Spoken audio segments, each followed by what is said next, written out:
الحمدللہ رب العالمین والصلاة والسلام علی سید المرسلین اما بعد فاعوذ باللہ من الشیطان الرجیم بسم اللہ الرحمن الرحیم.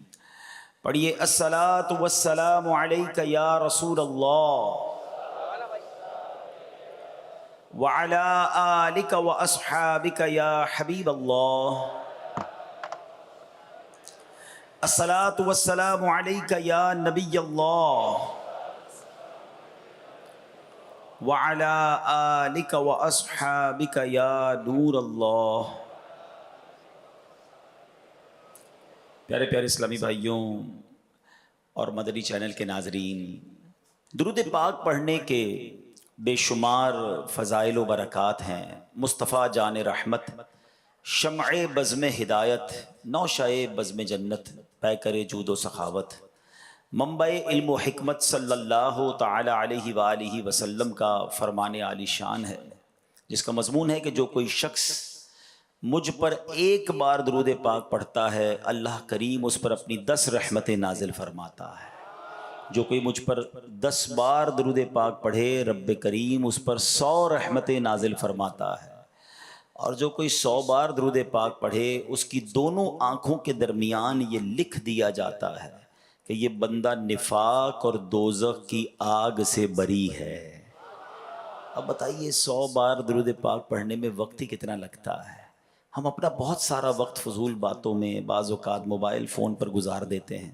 اگر یہ وقت بچا کر ہم اس کو درود پاک میں صرف کر لیں، ہم سبھی تو چاہتے ہیں ہم پر رحمت الہی نازل ہوں، ہم سبھی تو چاہتے ہیں ہم مصیبتوں سے بچے رہیں. تو یہ سیکیورٹی اگر آپ چاہتے ہیں کہ خیر سے جائیں خیر سے آئیں. اب دیکھیں نا، آپ میں سے بہت سارے سفر کر کے آئے ہیں، پیچھے گھر والوں کو بھی فکر ہوگی کہ خیر سے رہیں، آپ بھی چاہتے ہوں گے گھر والے خیر سے رہیں. تو گھر والے بھی درود پڑھتے رہیں، ان پر بھی رحمتیں برستی رہیں گی، آپ بھی درود پڑھتے رہیں، آپ پر بھی رحمتیں برستی رہیں گی. ادھر بھی خیر رہے گی ادھر بھی خیر رہے گی. تو پھر کیوں نہ خیر کے سمندر میں تیرتے رہیں اور درود پاک کا ورد کرتے رہیں. آئیے مل کر محبت کے ساتھ بآواز بلند درود پاک پڑھ لیں. صلو علی الحبیب صلی اللہ تعالی علی محمد صلی اللہ علیہ وسلم. 10 محرم الحرام کا دن اسلامی تاریخ میں، بلکہ یہ کہا جائے کہ دنیا کی تاریخ میں ایک بڑا ہسٹوریکل، بڑا تاریخی دن ہے. یہ ایک ایسا دن ہے کہ جس دن اتنے بڑے بڑے واقعات ہوئے ہیں کہ میں نہیں سمجھتا کہ کسی اور تاریخ کو، پرٹیکولر ڈے کو، کسی خاص دن اتنے بڑے بڑے واقعات کسی اور دن ہوئے ہوں. یقیناً ہم عاشقان صحابہ اور اہل بیت اس دن کو امام علی مقام، امام عرش مقام، امام حسین اور ان کے رفقا کے ساتھ جو ظلم کی داستان ہوئی کربلا کے میدان میں، اس بنا پر اسے یاد رکھتے ہیں. مگر اس کے علاوہ بھی اس دن بہت بڑے بڑے واقعات ہوئے. اگر میں یہ کہوں کہ حضرت آدم علیہ السلام سے لے کر آج تک جتنے بڑے واقعات 10 محرم کو ہوئے ہیں شاید کسی اور دن نہیں ہوئے. آئیے میں اب اس کو کچھ تھوڑا سا آپ کے سامنے ایکسپلین کرتا ہوں، آپ کے سامنے بیان کرتا ہوں، آپ کو اندازہ ہو کہ یہ کتنا مبارک دن ہے. حضرت آدم علیہ السلام، ہم سب آدمی کہلاتے ہیں نا. آدمی کیوں کہلاتے ہیں؟ حضرت آدم کی اولاد ہونے کی وجہ سے. حضرت آدم کی پیدائش کب ہوئی؟ یعنی جب سے بنی نو انسان کا سلسلہ شروع ہوا وہ حضرت آدم سے شروع ہوا. تو حضرت آدم کی پیدائش کا جو دن تھا وہ 10 محرم الحرام کا دن تھا. دا برتھ ڈے آف سیدنا آدم علیہ نبینا علیہ السلام وہ کیا تھی؟ وہ 10 محرم الحرام. حضرت آدم کو جو جنت میں داخل کیا گیا وہ بھی 10 محرم الحرام کا دن تھا. حضرت آدم علیہ السلام کی زندگی کا ایک اور بڑا اہم دن تھا کہ جب آپ کی توبہ قبول کی گئی. تو حضرت آدم کی توبہ کے قبول ہونے والا دن بھی 10 محرم الحرام کا دن تھا. اچھا آگے چلتے ہیں. ہم کہتے ہیں جناب دنیا میں کون سی چیز کب بنی، بڑی بات ہوتی ہے اس پر، انوینشنز پر بات ہوتی ہے، ایجادات پر بات ہوتی ہے. کائنات کی اہم ترین چیزیں زمین، آسمان، سورج، چاند، ستارے، اچھا پھر عرش، کرسی، جنت، یہ سب کے سب جو بنائے گئے یہ 10 محرم الحرام کو ہی بنائے گئے. آپ سوچیں کتنا اہم دن ہے. اچھا اور آگے چلتے ہیں. حضرت ابراہیم علیہ نبینا علیہ السلام یہ خلیل اللہ ہیں اور اپنے بعد تمام نبیوں کے والد ہیں، کیونکہ آپ ہی کی نسل سے بعد میں اس کے بعد سارے انبیاء گزرے. حضرت ابراہیم کا یوم ولادت بھی، ان کی پیدائش کا دن بھی 10 محرم الحرام ہے۔ اچھا، پھر حضرت ابراہیم کے ساتھ ایک واقعہ ہوا تھا کہ جب آپ کو آگ میں ڈالا جا رہا تھا اور آپ کے لیے اس آگ کو گلزار بنا دیا گیا، یہ جو آگ گلزار میں تبدیل ہوئی نا، یہ دن بھی 10 محرم الحرام کا دن تھا۔ اچھا، پھر آگے چلتے ہیں۔ حضرت موسیٰ علیہ نبینا علیہ السلام کلیم اللہ ہے، آپ کی زندگی کا وہ تاریخی دن جبکہ بہت تکلیف دی فرعون کے لوگوں نے اور فرعون نے، مگر آپ کو اور آپ کی قوم کو نجات کیسے ملی تھی کہ دریائے نیل سے آپ تو نکل گئے، دریا نے راستہ دے دیا، مگر فرعون اپنے ساتھیوں کے ساتھ دریائے نیل میں غرق ہوا۔ یہ جو فرعون سے نجات ملی، فرعون غرق ہوا، یہ دن بھی 10 محرم الحرام کا دن تھا۔ اور آگے چلتے ہیں۔ حضرت عیسیٰ روح اللہ علیہ نبینا علیہ السلام، ان کی پیدائش کا دن بھی، ڈیٹ آف برتھ 10 محرم الحرام۔ حضرت عیسیٰ علیہ السلام کو جو آسمانوں پر اٹھایا گیا، یہ دن بھی 10 محرم الحرام۔ اسی طرح حضرت نوح علیہ السلام، طوفان نوح آپ نے سنا ہوگا کہ جب ساری دنیا میں پانی تھا، کوئی بچا نہیں، صرف ایک کشتی تھی جس میں 80 کے قریب لوگ تھے، باقی ساری دنیا کے لوگ ڈوب گئے تھے۔ وہ کشتی گھومتی رہی اور جب جا کر کوہ جودی پر جا کر کنارے لگی تو وہ دن بھی عاشورے کا دن یعنی 10 محرم الحرام کا دن تھا۔ حضرت سلیمان علیہ السلام کو بڑی بادشاہت ملی، آسمان و زمین اور جناب ہواؤں پر اور جانوروں پر اور پتہ نہیں کتنی چیزوں پر آپ کو حکومت ملی، اتنی بڑی بادشاہت، مگر آپ کو جو یہ ملک عظیم عطا کیا گیا، یہ بھی دن تھا 10 محرم الحرام کا۔ حضرت یونس علیہ السلام کی زندگی میں ایک بڑا عجیب واقعہ ہوا کہ آپ مچھلی نے آپ کو نگل لیا اور مچھلی کے پیٹ میں انہوں نے اللہ کو پکارا تھا۔ کیا دعا کی تھی؟ لا الہ الا انت سبحانک انی کنت من الظالمین۔ یہ آیت کریمہ یاد رکھو میرے پیارے اسلامی بھائی۔ علماء فرماتے بندہ کتنی بڑی مشکل میں کیوں نہ ہو، اپنے رب کو دل سے پکارے، وہ رب جو حضرت یونس کو مچھلی کے پیٹ سے باہر نکال سکتا ہے، وہ تمہیں بھی غموں کی دنیا سے باہر نکال دے گا۔ حضرت یونس علیہ السلام جو مچھلی کے پیٹ سے باہر آئے، وہ دن کون سا تھا؟ وہ دن بھی عاشورے کا دن تھا، وہ دن بھی 10 محرم الحرام۔ اچھا، پھر حضرت یعقوب علیہ السلام، ان کی بینائی، ان کی جو دیکھنے کی طاقت تھی، ان کی آئی سائٹ جو تھی وہ کمزور ہو گئی تھی، ضعف آ گیا تھا۔ اللہ نے اس بینائی کے ضعف کو، اس بینائی کی کمزوری کو جو دور کیا، وہ جو دن تھا وہ بھی 10 محرم الحرام کا تھا۔ حضرت یوسف علیہ السلام کی زندگی کا ایک عجیب دن کہ جب آپ کو گہرے کنویں میں ڈال دیا گیا، اس کنویں سے جس دن آپ کو نکالا گیا، وہ دن بھی 10 محرم الحرام کا دن تھا۔ حضرت ایوب علیہ السلام پر بڑی تکلیفیں آئیں، صبر ایوب تو مشہور ہے نا، مگر حضرت ایوب علیہ السلام کی اس تکلیف کو، اس بیماری کو جس دن دور کیا گیا، وہ دن بھی یہی 10 محرم الحرام کا دن تھا۔ آسمان سے سب سے پہلی بارش، یہ جو بارش ہے نا، یہ میری اور آپ کی زندگی کا سبب ہے، اس پانی سے ہی تو ہم یوں سمجھے کہ ہماری لائف لائن ہے، مگر یہ آسمان سے جو پہلی بارش آئی، وہ دن بھی 10 محرم الحرام کا دن تھا۔ یہ وہ دن ہے کہ پچھلی امتوں میں جس کا روزہ بڑا مشہور تھا، بلکہ کچھ روایت ایسی بھی ملتی ہیں کہ رمضان کا روزہ فرض ہونے سے پہلے عاشورے کا روزہ فرض تھا، پھر منسوخ کر دیا گیا، پھر رمضان کا روزے فرض ہوئے۔ یہ اتنا مبارک دن ہے۔ اور اس کے علاوہ جب یہ تقریباً میں نے آپ کو کم و بیش 24 واقعات، 24 باتیں بتائیں جو عاشورے سے متعلق ہیں، اور پھر 25واں واقعہ وہ ہے کہ امام علی مقام، امام عرش مقام، امام حسین رضی اللہ تعالیٰ عنہ اور ان کے رفقا کو بھوکا پیاسا کربلا کے میدان میں شہید کیا گیا۔ اب ذرا سوچیے یہ دن کیسا ہے، یہ کتنا تاریخی دن ہے۔ آج کے دن میں پتہ ہے ہم نے دعا کیسے مانگنی ہے اللہ کی بارگاہ میں، التجا کیسے کرنی ہے کہ اے اللہ تو نے آج کے دن حضرت آدم کی توبہ کو قبول کیا ہے، اے اللہ میری توبہ بھی قبول فرما لے، مجھے بھی سچی توبہ عطا فرما، اے حضرت یوسف کو اندھیرے کنویں سے نکالنے والے، مجھے بھی گناہوں کی ظلمت سے نکال کر نیکیوں کے نور میں داخل فرما دے، اے حضرت یونس کو مچھلی کے پیٹ سے نجات دینے والے، اے اللہ مجھے بھی غموں کی اور مصیبتوں کی تکلیف سے باہر نکال دے، اے رب جو تو نے عاشورہ کے دن حضرت موسیٰ کو اور ان کے رفقا کو دریائے نیل میں راستہ عطا کیا، اے اللہ مجھے بھی نیکی کے راستے پہ چلا دے، مجھے بھی گناہوں کے سمندر سے پار لگا دے، اور میری بھی کشتی جو ہے وہ کنارے لگ جائے۔ اے رب کریم، جو تو نے حضرت نوح کی کشتی کو عاشورہ کے دن کنارے لگا دیا، اے اللہ ہماری کشتی بھی کنارے لگا دے، ہمارا سفر بھی جو ہے وہ خیر سے عافیت سے پورا ہو جائے، اور دنیا سے جائیں تو ایمان سلامت لے کر اس دنیا سے اپنی قبر میں جائیں۔ آج تو مانگنے کا دن ہے، آج تو کرم نوازی کا دن ہے۔ امام حسین اور ان کے رفقا کا وسیلہ پیش کر کے، شہدائے کربلا کی بات کر کے اللہ کی بارگاہ میں التجا کریں کہ اللہ ان قربانیوں کا واسطہ ہمیں بھی اپنے دین کی خاطر قبول فرما لے، ہمیں بھی مخلص مبلغ بنا دے۔ اللہ ہم سے بھی کوئی ایسی خدمت لے لے کہ ہم بھی تیرے دین کی خاطر کچھ ایسا کر جائیں کہ جب قیامت کے دن امام حسین سے ملاقات ہو تو ہم بھی عرض کر سکیں کہ حضور اپنے حصے کا چراغ جلا کر آیا ہوں، میں بھی آپ کے نانا جان کے دین کی کوئی خدمت کر کے آیا ہوں۔ سوچو میرے پیارے اسلامی، اتنا مبارک۔ تو ایک تو میں نے بتانا تھا کہ عاشورہ کا دن کتنا مبارک دن ہے، عبادت میں، دعاؤں میں، التجاؤں میں، اور ان عظیم واقعات کی یادوں میں گزارے۔ اب آتے امام حسین رضی اللہ عنہ کا مرتبہ۔ میں صرف 2-3 باتیں جو میسج جو باتیں سیکھنی ہیں ہم کو اس واقعے سے، وہ عرض کرنے کی کوشش کرتا ہوں۔ امام حسین رضی اللہ عنہ کوئی عام شخصیت نہیں ہے، ہر صحابی کا مرتبہ بہت ہی اعلیٰ ہے، مگر حسنین کریمین کی تو بات ہی نرالی ہے نا۔ نبی پاک علیہ الصلوۃ والسلام فرماتے یہ جنت کے نوجوانوں کے سردار ہیں۔ حسنین کریمین کے بارے میں نبی پاک فرماتے یہ دونوں میرے پھول ہیں۔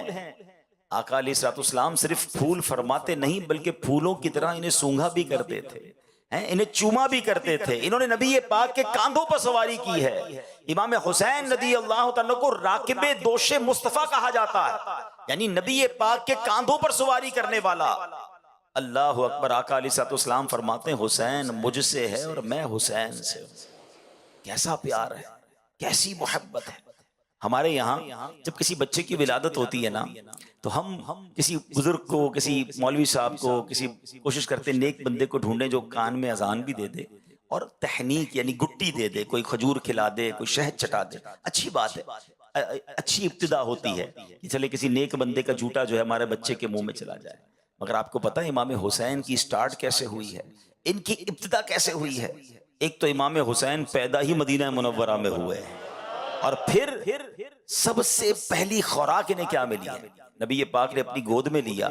اچھا سرور کائنات علیہ الصلوۃ والسلام نے انہیں کوئی کھجور یا شہد نہیں چٹایا، پیارے آقا نے اپنی زبان مبارک امام حسین کے منہ میں دے دی۔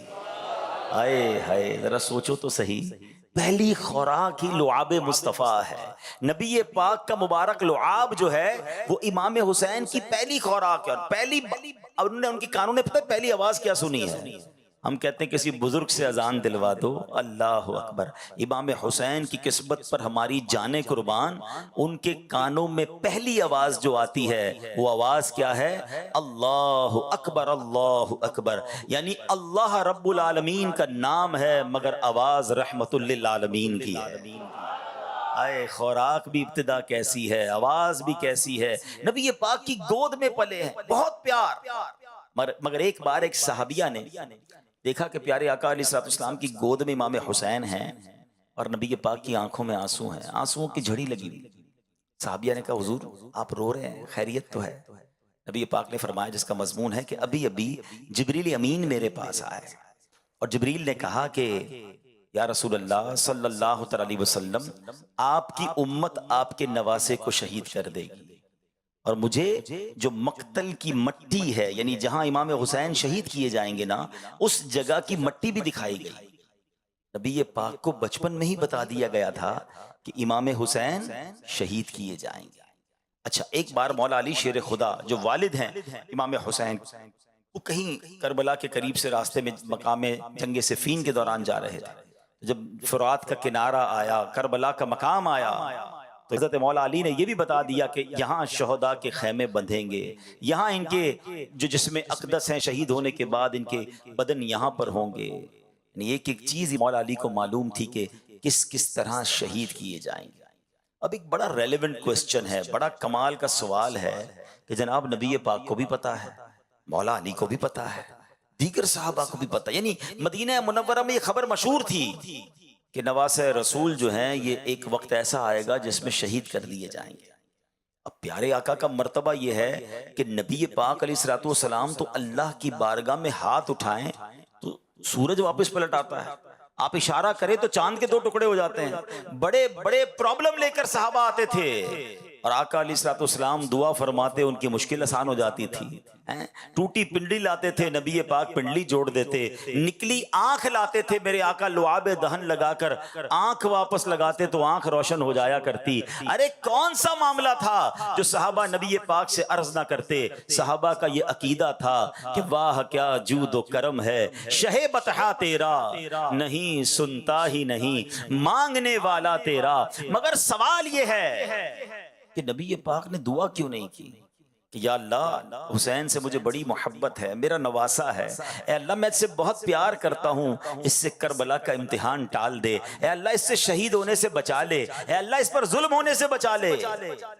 نبی پاک نے تو دعا نہیں کی۔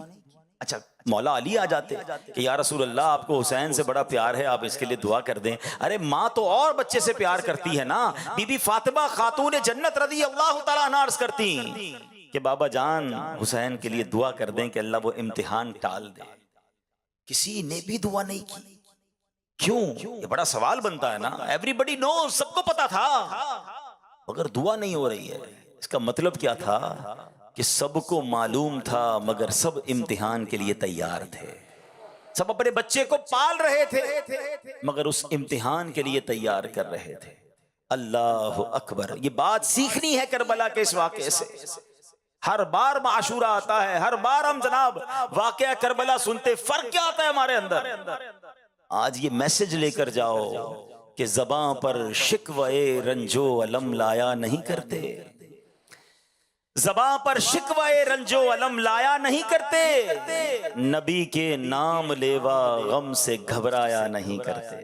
مشکلیں آئیں گی، پریشانیاں آئیں گی، زندگی کی جو گاڑی ہے نا وہ مسائل کے پہیوں پہ چلتی ہے۔ ہاں بیماریاں بھی آئیں گی، قرضہ بھی آ جائے گا، اور یہ بات ایسا نہیں کہ میں کہہ رہا ہوں، یہ تو قرآن نے اناؤنسمنٹ کیا ہوا ہے۔ ہمارا ایک اور پرابلم ہے نا، ہم قرآن پڑھتے نہیں ہیں، اور پڑھیں تو سمجھتے نہیں ہیں، ورنہ قرآن پاک نے تو واضح اعلان کیا گیا ہے۔ کیا فرمایا قرآن نے؟ وَلَنَبْلُوَنَّكُمْ بِشَيْءٍ مِّنَ الْخَوْفِ وَالْجُوعِ وَنَقْصٍ مِّنَ الْأَمْوَالِ وَالْأَنفُسِ وَالثَّمَرَاتِ وَبَشِّرِ الصَّابِرِينَ الَّذِينَ إِذَا أَصَابَتْهُمْ مُصِيبَةٌ قَالُوا إِنَّا لِلَّهِ وَإِنَّا إِلَيْهِ رَاجِعُونَ۔ قرآن نے تو پہلے سے لسٹ بھی دے دی ہے، وَلَنَبْلُوَنَّكُمْ، ہم ان قریب تمہیں آزمائیں گے۔ کن کن چیزوں سے وہ لسٹ بھی دے دی، من الخوف والجوع، خوف، تمہیں خوف آئے گا، دشمنیاں ہو جاتی ہیں نا، بعض اوقات ڈر لگ رہا ہوتا ہے، خوف بھی آئے گا، جوع، بھوک آئے گی، تنگی ہو جائے گی۔ آج کل کئی لوگ کہتے ہیں مہنگائی ہے، پورا نہیں ہو رہا، کھانا پراپر نہیں مل رہا، یہ آزمائش قرآن نے پہلے بتایا آئے گی۔ پھر فرمایا کہ تمہارے مال کم ہوں گے، تمہارے جسموں میں پرابلم آئے گی، بیماریاں آئیں گی، تمہارے پھل خراب ہو جائیں گے، مگر ان چیزوں سے جو نکل گیا، جو صبر کرے گا، وَبَشِّرِ الصَّابِرِينَ، خوشخبری ہے صبر والوں کے لیے۔ الَّذِينَ إِذَا أَصَابَتْهُمْ مُصِیبَةٌ، جب مصیبت پہ گرفتار ہوتے ہیں تو کیا کہتے ہیں؟ قَالُوا إِنَّا لِلَّهِ وَإِنَّا إِلَيْهِ رَاجِعُونَ، ہم اللہ ہی کا مال ہیں، اللہ ہی کی طرف لوٹنا ہے۔ تو یہ ہے صبر والوں کا کام۔ تو اے میرے پیارے اسلامی بھائیوں، امام حسین کی شہادت کی خبر سب کو معلوم تھی، مگر کسی نے اس سے ڈینائی نہیں کیا، امتحان کے لیے تیار ہوئے۔ آج ہم پر چھوٹا سا امتحان آ جائے، کوئی بیماری آ جائے، سر میں درد پورے علاقے کو پتا ہے، پیٹ میں درد پورے محلے کو پتا ہے، تھوڑا سا نقصان ہو گیا پوری مارکیٹ کو پتا ہے، سب کو بتانا ہے۔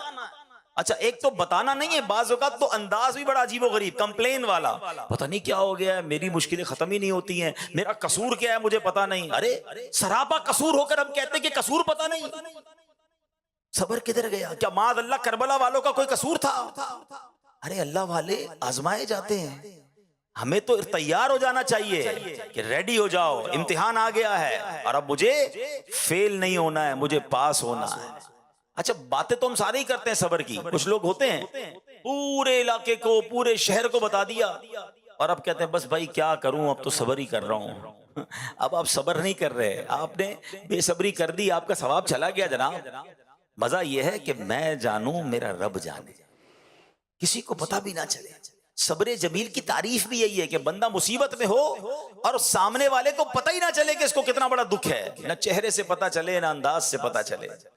وہ نعت کا شعر ہے نا، کسی کا احسان کیوں اٹھائیں، کسی کو حالات کیوں بتائیں، تمہیں سے مانگیں گے تم ہی دو گے، تمہارے در سے ہی لو لگی ہے.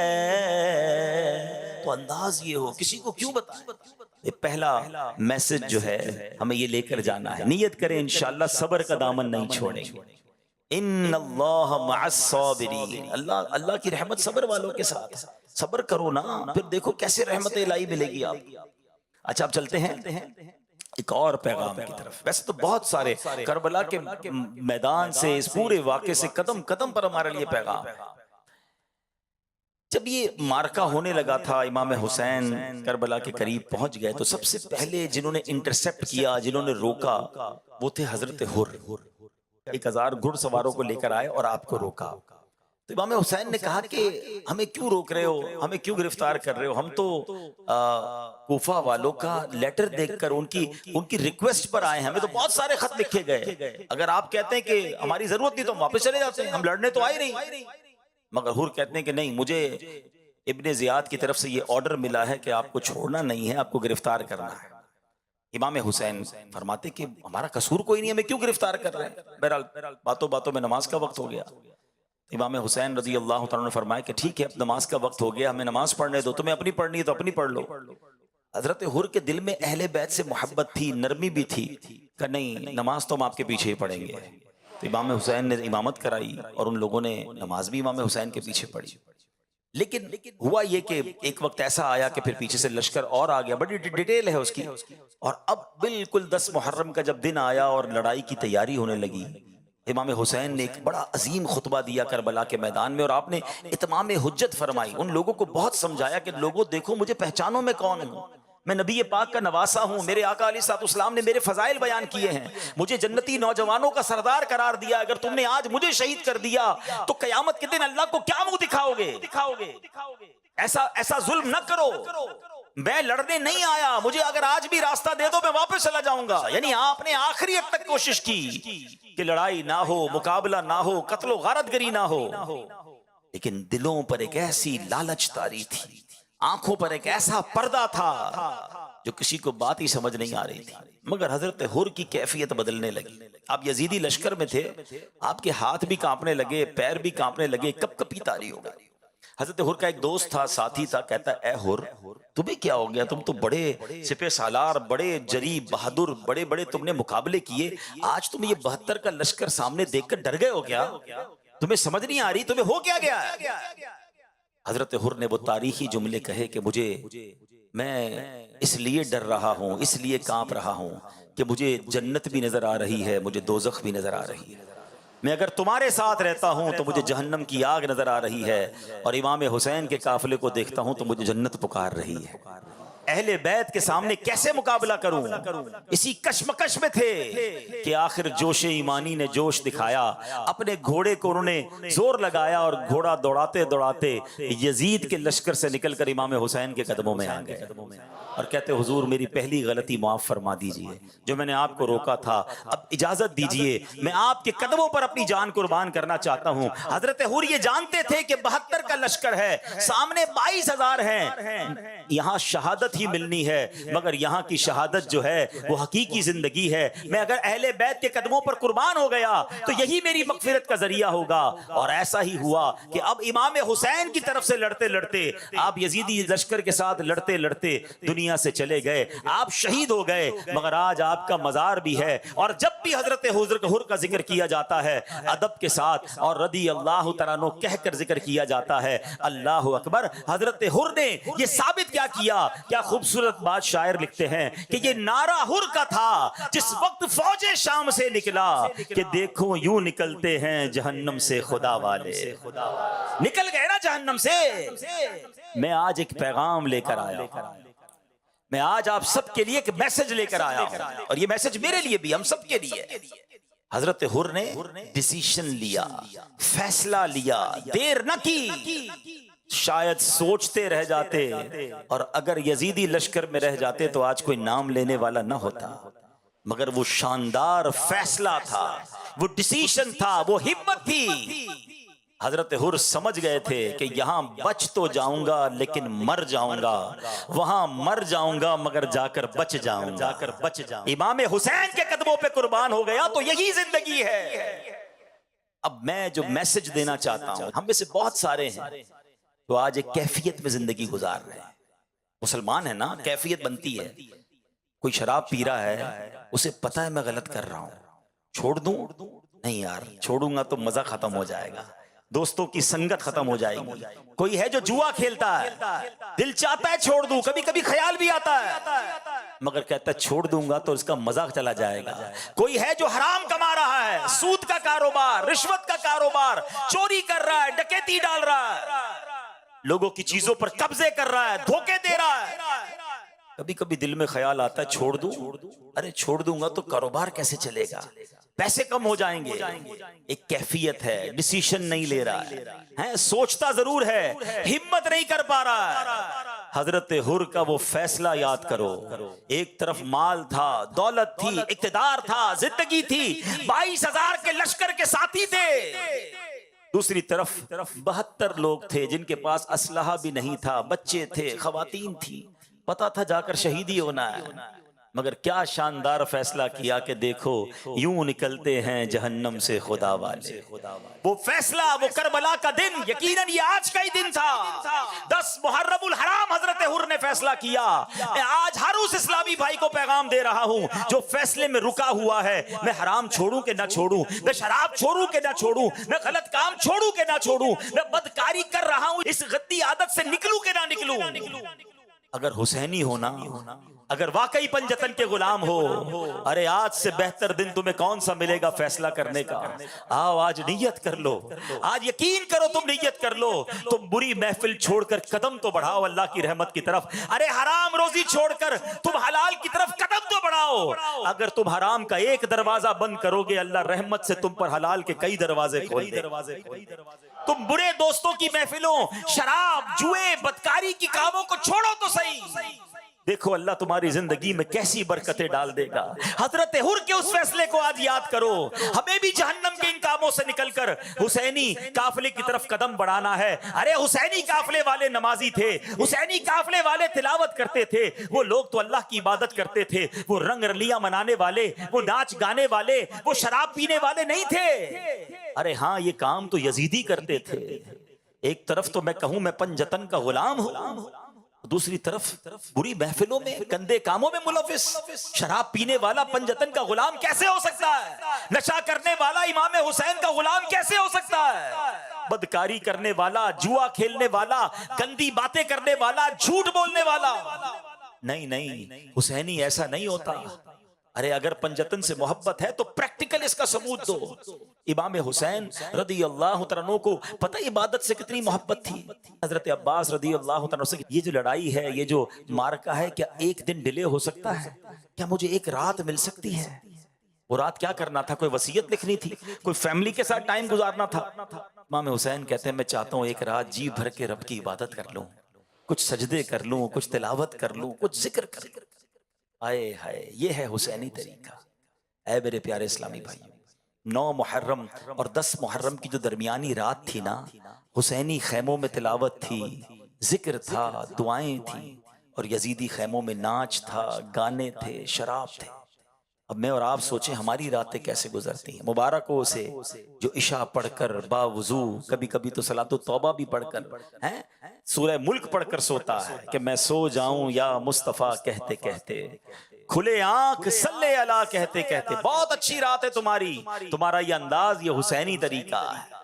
مگر وہ شخص جو رات گندی چیزیں دیکھ کر، فلمیں ڈرامے دیکھ کر، معاذ اللہ شراب پی کر، بے حیا دوستوں میں بیٹھ کر، اور عشاء بھی نہیں پڑھی، سویا تو فجر بھی نہیں پڑھی، کیا یہ یزیدی طریقہ نہیں؟ آؤ میرے پیارے اسلامی بھائیوں، اگر واقعی محبت ہے نا پنجتن پاک سے، اور یہ محبت ہمارے ایمان کا تقاضا ہے، نبی پاک فرماتے ہیں اللہ کی بارگاہ میں عرض کرتے ہیں کہ یا اللہ میں ان سے محبت، حسین سے محبت کرتا ہوں، حسن سے محبت کرتا ہوں، جو ان سے محبت کرے مولا تو بھی ان سے محبت فرما۔ تو ان سے محبت تو ہمارے ایمان کا تقاضا ہے۔ تو آؤ نیت کریں، جس کی پکی سچی نیت بنتی ہو نا، پکی سچی، وہ نیت کریں، ہاتھ اٹھائے کہ انشاءاللہ آج کے بعد ہماری کوئی نماز قضا نہیں ہوگی۔ اگر کوئی حرام روزی کما رہا ہے، میرا کوئی بھائی شراب پی رہا ہے، میرا کوئی بھائی نشہ کر رہا ہے، اگر کوئی بھائی غلط کاموں میں ملوث ہے، ارے تمہیں سب پتا ہے تم کیا غلط کر رہے ہو، مجھے بھی پتا ہے، آؤ آج نیت کر لیتے ہیں کہ اگر پنجتن پاک سے محبت ہے تو سچی غلامی یہ ہے کہ ان برے کاموں کو چھوڑ کر حضرت حر کیسے چل پڑے تھے، ہائے ہائے، جہنمی لشکر سے نکلے اور جنتی لشکر میں داخل ہو گئے۔ اللہ مجھے بھی وہ قدم اٹھانے کی توفیق عطا فرمائے، آپ کو بھی یہ فیصلہ کرنے کی توفیق عطا فرمائے۔ اللہ کرے کہ آج کا دن ہماری زندگی میں ایک بہترین بدلاؤ لانے کا دن بن جائے، ہماری زندگی کا ایک شاندار دن بن جائے، ایک یادگار دن بن جائے۔ دوست پوچھیں، رشتہ دار پوچھیں، ارے بھائی آپ وہ فلاں کام غلط کرتے تھے، اب آپ نے چھوڑ دیا، تو آپ کہیں میں پنجتن کا غلام ہوں، میں نے جھوٹ بولنا چھوڑ دیا، میں پنجتن کا غلام ہوں، میں نے نماز 5 وقت پابندی سے شروع کر دی، ارے میں امام حسین کا غلام ہوں، میں کیسے کسی مسلمان کو دھوکہ دے سکتا ہوں، میں نے دھوکہ دینا چھوڑ دیا، میں نے حرام کمانا چھوڑ دیا، میں نے رشوت لینا چھوڑ دی۔ آؤ میرے پیارے اسلامی بھائیوں، آج اس حضرت حر کے قدم کو یاد کرتے ہوئے آپ بھی قدم اٹھائیے، نیکی کی طرف آگے بڑھ جائیے، پھر دیکھیں کیسا فیضان پنجتن نصیب ہوتا ہے، فیضان اہل بیت کیسا نصیب ہوتا ہے۔ الحمدللہ یہی دعوت اسلامی کا پیغام ہے کہ اب آ ہی گئے ہیں تو بدل کر جائیں، دعوت اسلامی کے عالمی مدنی مرکز میں آئے ہیں، گناہوں کی عادت سے سچی توبہ کر کے جائیں۔ آج بہترین فیصلہ کر لیجئے، رب کریم سے دعا کرتا ہوں، اے اللہ عاشورے کا دن بڑا مبارک دن ہے، اے رب کریم تو نے آج ہی کے دن حضرت یوسف کو اندھیرے کنویں سے نکالا تھا، اے اللہ ہم بھی گناہوں کے گہرے کنویں میں غرق ہو گئے ہیں، اے پروردگار ہمیں ان اندھیرے کنویں سے باہر نکال دے، اے حضرت موسیٰ کو دریائے نیل کے ذریعے راستہ دینے والے، اے اللہ ہمیں بھی ایسے راستے پر چلا دے جو جنت کا راستہ ہے۔ اے رب کریم تو نے حضرت یونس کو عاشورہ کے دن مچھلی کے پیٹ کے اندھیرے سے باہر نکالا تھا، پروردگار ہم تجھ سے التجا کرتے ہیں کہ آج ہمیں برائیوں کے اندھیرے سے نکال کر نیکیوں کے راستے پہ چلا دے۔ خدا کی قسم سچے دل سے مانگو، وہ رب ضرور مدد فرمائے گا، اس کی رحمت ضرور شامل حال ہوگی اور ہم بھی اچھے انسان بن جائیں گے۔ اللہ مجھے بھی اور آپ کو بھی امام حسین کے نقش قدم پر چلنے کی توفیق عطا فرمائے، اپنے پسندیدہ بندوں میں ہمیں شامل فرما لے۔ الحمدللہ اس کو پریکٹیکل کرنے کے لیے دعوت اسلامی کے مدنی قافلوں میں سفر اپنا معمول بنائیے، اپنے اچھے دوست بنا لیجئے، اس ماحول والے دوست بنا لیجئے تاکہ کبھی لیفٹ رائٹ ہو جائیں، کبھی نمازوں میں سستی ہو، کبھی گناہوں کی طرف جانے لگے تو اچھے دوست ہوں گے تو پکڑ کے مسجد میں لے آئیں گے، یاد دلا کر اجتماع میں لے آئیں گے۔ اگر ایسے دوست رکھے کہ نماز پڑھیں تو مذاق اڑائیں، اجتماع میں جائیں تو ہماری تفریح لیں، ایسے دوست ہمیں نہیں چاہیے۔ نیک بننا ہے تو نیک دوست بھی بنانے ہوں گے۔ اللہ تعالی ہمیں اچھے اور نیک دوست بھی نصیب فرمائے، آمین بجاہ النبی الامین صلی اللہ تعالی علیہ وسلم۔ صلو علی الحبیب صلی اللہ تعالی علی محمد صلی اللہ علیہ وسلم۔ الحمدللہ رب العالمین والصلاة والسلام على سید الانبیاء والمرسلین۔ اللہم ربنا آتنا فی الدنیا حسنة وفی الآخرة حسنة وقنا عذاب النار۔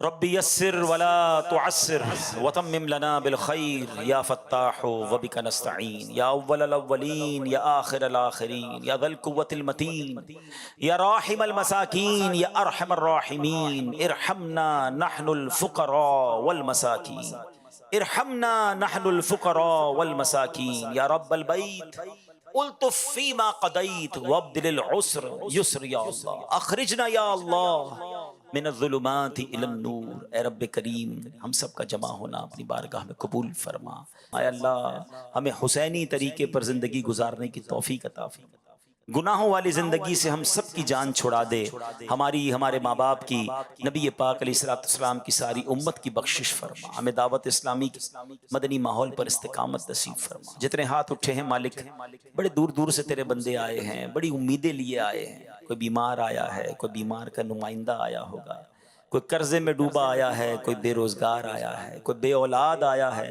کوئی اولاد کی وجہ سے پریشان آیا ہے۔ اے اللہ تجھ سے نہ کہیں تو کس سے کہیں؟ سب کی جھولیاں بھر دے، سب کی اے اللہ مرادیں پوری کر دے۔ اے اللہ گھر لوٹنے سے پہلے پہلے ہمیں خوشخبری عطا کر دے۔ اے اللہ ہمارے کئی مسائل تو ایسے ہیں جس کے بارے میں لوگ کہتے ہیں بڑا مشکل ہے، بہت بڑا مسئلہ ہے، یہ آسان نہیں ہے، یہ نہیں حل ہو سکتا۔ اللہ لوگ کہتے ہیں نا، ہمارا ایمان ہے انک علی کل شیء قدیر، اللہ تو جو چاہے اس پر قادر ہے۔ آج ہمیں اپنی قدرت کا نظارہ دکھا دے، اے اللہ ہماری مشکل آسان کر دے، پریشانی دور فرما دے، جس خوشخبری کا انتظار ہے وہ ہم سب کو عطا کر دے۔ اے اللہ حرمین طیبین کی بار بار حاضریاں ہمارا مقدر فرما دے، حج اور عمرے کی سعادت نصیب فرما، مدینہ منورہ کی حاضریاں نصیب فرما، بیماروں کو شفا دے دے، قرض داروں کے قرضے اتر جائیں، بے اولادوں کو نیک اور صالح اولاد دے دے۔ اے اللہ جو روٹھے ہیں ان کو منا دے، جو بچھڑے ہیں ان کو ملا دے، خوشحالی عطا کر دے، برکت عطا کر دے۔ اے اللہ حضرت یونس نے جو مچھلی کے پیٹ میں اندھیرے میں تجھے پکارا تھا، آج انہی کی ادا کو ادا کر کے ہم تجھے پکارتے ہیں۔ لا الہ الا انت سبحانک انی کنت من الظالمین، لا الہ الا انت سبحانک انی کنت من الظالمین، لا الہ الا انت سبحانک انی کنت من الظالمین۔ اے رب کریم اس پکار، اس دعا کا واسطہ ہماری زندگی میں بھی غموں کی رات کو ختم کر دے، خوشیوں کی صبح عطا کر دے، سکھ کی صبح عطا کر دے، نیکیوں والی صبح عطا کر دے، صبح طیبہ عطا کر دے۔ اے اللہ آج کا دن ہماری زندگی کا تاریخی دن بنا دے، ہماری زندگی میں بہترین بدلاؤ کا دن بنا دے۔ ہم سدھرنا چاہتے ہیں، ہمت کرتے ہیں مالک، مگر شیطان پھر دبا لیتا ہے، پھر ڈال دیتا ہے گناہوں میں۔ آج تجھ سے مدد مانگتے مولا، بدل دے مولا، ہمارا دل بدل دے، شیطان سے مقابلے میں ہمیں طاقت عطا فرما، ہماری مدد فرما۔ اے رب کریم دعوت اسلامی کے مدنی ماحول پر استقامت عطا فرما۔ اللہ جو مانگ سکے وہ بھی دے دے، جو نہیں مانگ سکے آج تو مانگنے کا دن ہے نا، آج ہمیں وہ بھی عطا فرما دے۔ اللہم ربی یسر ولا تعسر وتمم لنا بالخیر یا فتاح وبک نستعین وافوض امری الی اللہ ان اللہ بصیر بالعباد ببرکۃ ان اللہ وملائکتہ یصلون علی النبی یا ایھا الذین آمنوا صلوا علیہ وسلموا تسلیما اللہم صل علی سیدنا ومولانا محمد طب القلوب ودوائها وعافیت الابدان وشفائها ونور الابصار وضیائها وعلی آلہ وصحبہ وبارک وسلم۔ جب دم واپسی ہو یا اللہ، سامنے ہو روضہ رسول اللہ، اور لب پہ ہو لا الہ الا اللہ محمد